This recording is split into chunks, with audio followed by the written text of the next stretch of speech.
Ladies and gentlemen, I welcome you to 1812 Objects to Discover, a series of 3 vignettes showcasing unreleased artifacts of the Château Ramsay in connection with certain characters and events that took place during the War of 1812.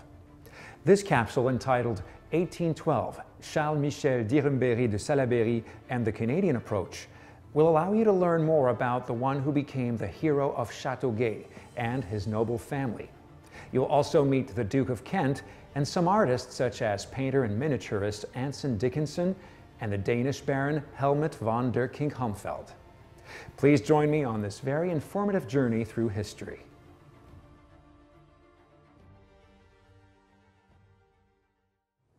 For the Canadian people, the War of 1812 is the story of the defense of the colony against the United States, this neighbor of a great power and a great confidence, as demonstrated by this quote from Jacob Klein, a 13-year-old Canadian.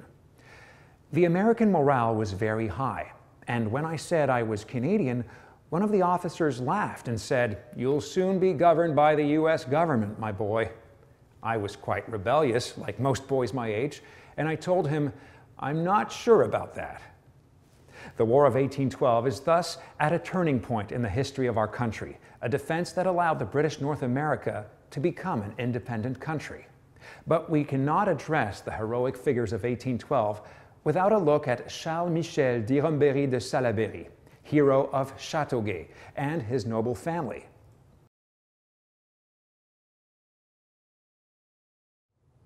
The Irumberry de Salaberry are descendants of old French nobility of Basque origin. Several generations of this family have played an important role in either the military or politics. This coat button belonged to Michel de Salaberry, grandfather of our hero and first of this family to settle in New France. Former captain in the French Navy, he had an only son, Louis-Antoine, who fought the Americans during the first American invasion in 1776. Louis-Antoine had 7 children, including Charles-Michel. Interesting anecdote. Louis-Antoine de Salaberry befriended Edward Augustus, Duke of Kent, son of King George III of Great Britain and father of the future Queen Victoria, during his first visit to Canada in 1791.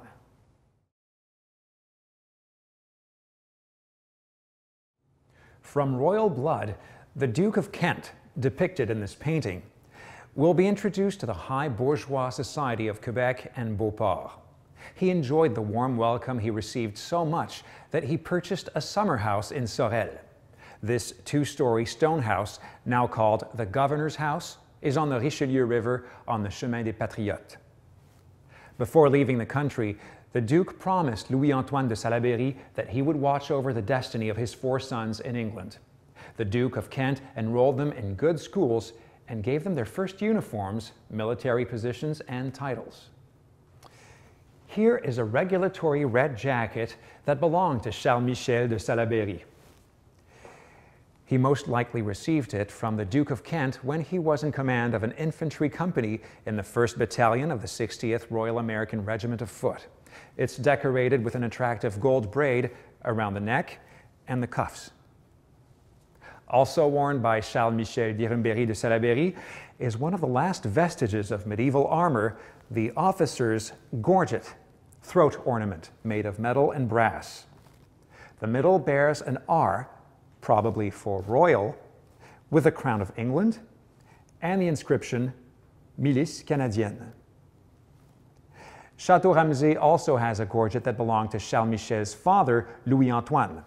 Since gorgets were uncommon, it's likely that these two were given to the 2 men by the Duke of Kent.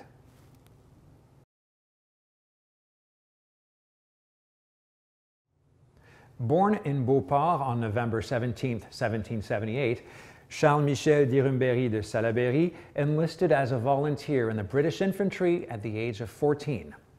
De Salaberry will initially be stationed in Quebec City, then transferred to the West Indies in 1794. At the end of 1799, de Salaberry was promoted captain, and in June 1803, he was given command of a company in the 1st Battalion of the 60th Royal American Regiment of Foot.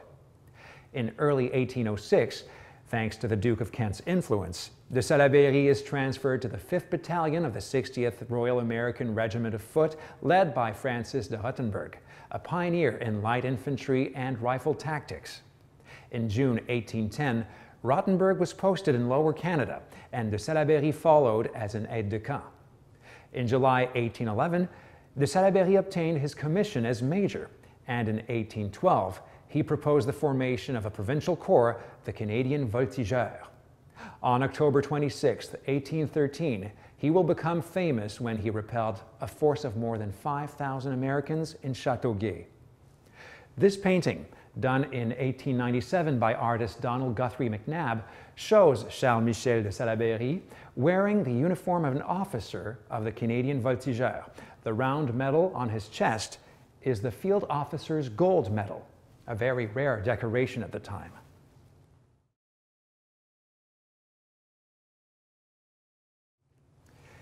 This watercolor on ivory miniature of Charles Michel d'Irumberry de Salaberry was painted by Anson Dickinson in 1825. Anson Dickinson, born in 1779, is an American painter who was one of the first to be elected to the American Academy of the Fine Arts. Fortunately for art historians, throughout his 50-year career, Dickinson kept a notebook documenting the 1,500 subjects he painted with dates, locations, and prices. Dickinson also produced miniatures of Louis-Antoine, Charles Michel's father, and Charles Michel's wife from an illustrious bourgeois family, Marie-Anne Julie Hertel. These paintings are in carved, gilded wooden frames. In 1826, a large number of prints of de Salaberry were produced by New Yorker engraver Asher Brown Durand, based on the Salaberry miniature painted by Dickinson. They were ordered by Jacques Vigier, the first mayor of Montreal and former captain of the Canadian Voltigeurs, who, like many others, was a great admirer of Charles Michel de Salaberry. Louis-Joseph Papineau, member of a well-known clan of influential families in Montreal at the time, like the Cherriers, Papineaus, and Vigiers, received a copy of this print. Upon receiving it, Louis-Joseph Papineau sent a letter dated April 9, 1826, to Mr. Vigier. My dear sir, I am very pleased and grateful to receive this print from you portraying Colonel de Salaberry, guiding his countrymen to the field of honor. The example he sets for his contemporaries, for you, for me, who have the good fortune to know him, one more reason to inspire our devotion to the cause of the motherland. Louis-Joseph Papineau.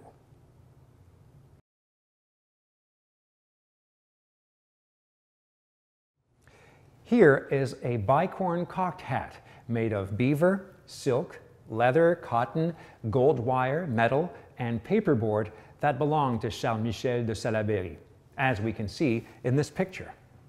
It was probably worn during the Battle of Châteauguay. The bicorn is a hat whose brim forms 2 points. It was originally designed as riding headgear, but was part of officers' uniforms in many countries from the 18th to the 20th century.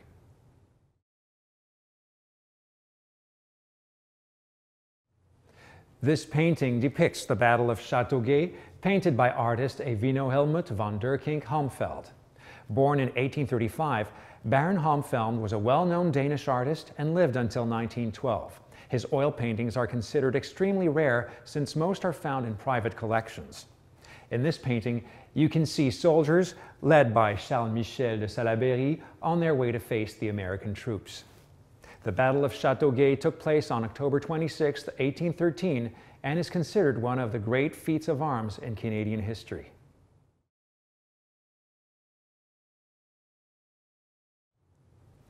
Here is a metal and ivory sword that belonged to another hero of Châteauguay, Captain François-Antoine Larocque, who also received a Châteauguay medal. Born in L'Assomption, Larocque was a Quebec businessman in the fur trade. During the War of 1812, he was captain of the 5th Battalion of Incorporated Militia. This battalion was renamed the Canadian Chasseurs, which explains the inscription 5e Bataillon des Chasseurs Canadiens.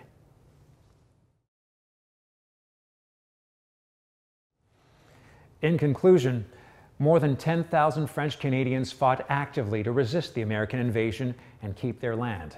Without their participation, as in the Battle of Châteauguay, our beautiful country would probably not be as we know it today. Ladies and gentlemen, I'll leave you with this question that comes to mind. According to you, did Charles Michel de Salaberry receive the honors he deserved?